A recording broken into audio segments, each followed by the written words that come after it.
So where did because you wrote the script to start with Laurent Cantet. Mm-hmm. So where did the idea for Enzo come from? What was it that you wanted to explore, both of you, with the story? First of all, Laurent worked on the script before I was involved in it. He made 20 pages, a large synopsis of the film. So that was not my project at the beginning. It was really his project. So in fact, he wrote these 20 pages, but he was not satisfied, and he thought that it was a little bit weak, and so he asked me to read it, and I was more excited by the project than him, and I told him that I thought it was very, very powerful, and of course it was the first draft, but I think it was very interesting. And at the same time, he found out that he had cancer, and that it was very severe. So I thought that he was not able to project himself in this film, and so I told him we could work together like we used to do a few years ago, and because I was working on his script and the editing of the film, and I told him we do it together, and I will be on the shooting like a go-between if you are too tired because we were thinking at the time that he will be tired because of the medication, more than the illness, because we had the hope that he will survive anyway, and so after we worked together, and we tried to approach this character, this Enzo, and to find a very good angle, because we were, of course, when you work on this kind of character of situation, you have to you build up the character the more and more you're approaching him. So that was, and when we found also the actor, we changed a little bit the character. But it's a coming of age story. It's a young man trying to exploring his own who he is, basically, and also exploring maybe the beginnings of his sexuality and his fascination with this other man, Vlad. What in that was it that you were interested in putting, the most focus on in the story? First of all, we didn't want, in fact, for us, the fact that he's attracted by a guy and he discovered he's attracted by a guy was not such a big, important thing in the film. And for us, it was like a mix of different things that was pushing him to be attracted by this guy. And it was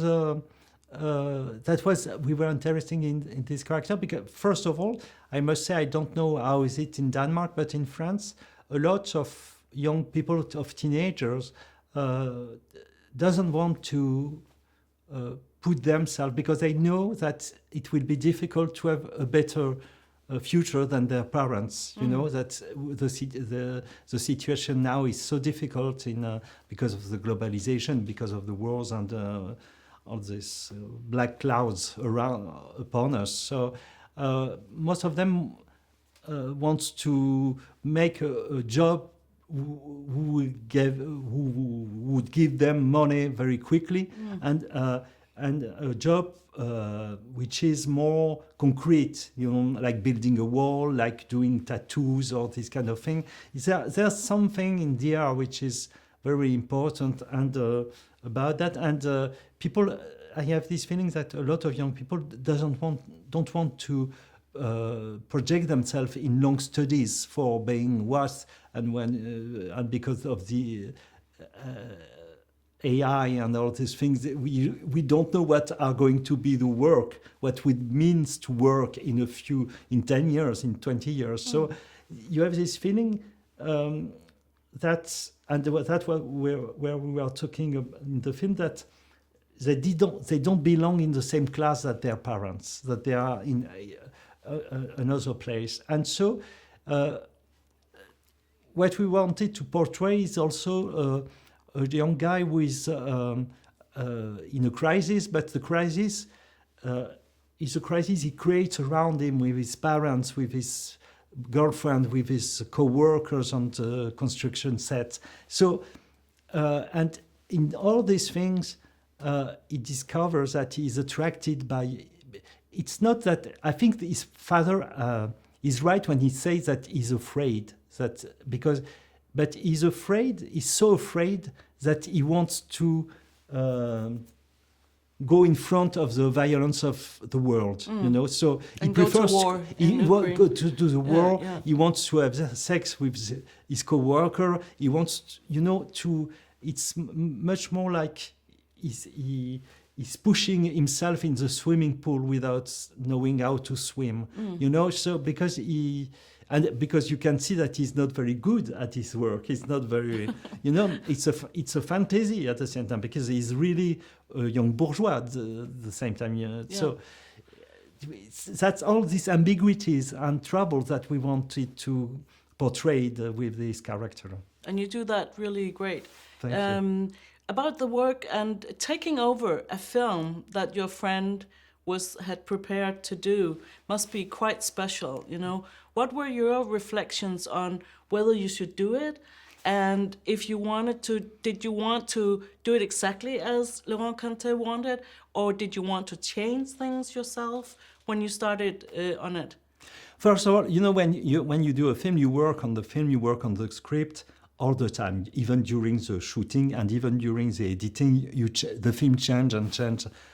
And that's the beauty of this work. It's always in progress, full of contradictions. So in fact, we had this dialogue with Laurent until he died, of course. But the last day when I went to see him, I told him, I'm going to do the film I can do. I don't know what it means to do a film like you would have done. It's not possible. I don't know what is your style. I don't even know what is my style. You do your film with your body, with your hands, with your eyes. You do, is a way, you have this feeling that the film exists already and you have just to make it happen, So, in fact, the thing is to be honest, as if you were working for the good of the film and because the film needs you to reveal it, And so I told Laurent and he was okay. He said, do as you want.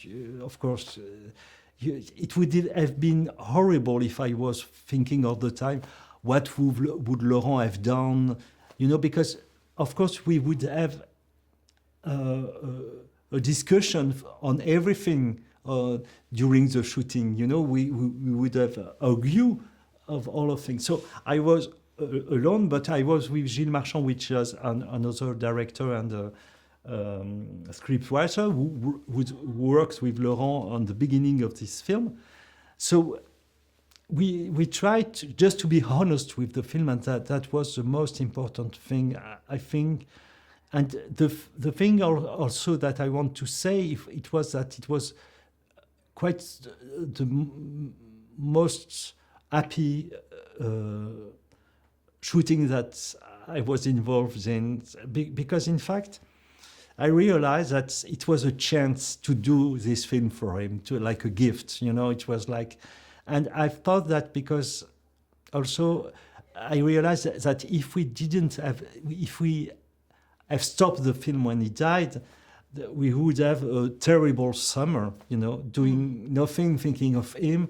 We would have put the script in the bin, the project in the bin. That would have been horrible. And the film was, you had this feeling that the technicians, the actors, and everyone was happy to achieve this work, So it was something very.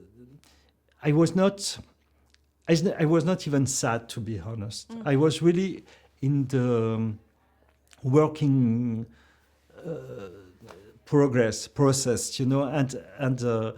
and working when you do a work that you like is healing everything. I think, and I was so happy during and because it was not exactly my film. I didn't have this anxiety that I have on my film, or I become paranoid very quickly. I was a little bit less paranoid, but even if people are trying to ruin everything, but I was really. That was a very pleasant film to do, and I think I had a chance to do it. I have to ask you about the actors, because they're really new gems that you guys found for this film. Is it true that Vlad, what's his name? Maxim Slivinsky, you found him actually by a street casting? He's never done any acting before? Yeah.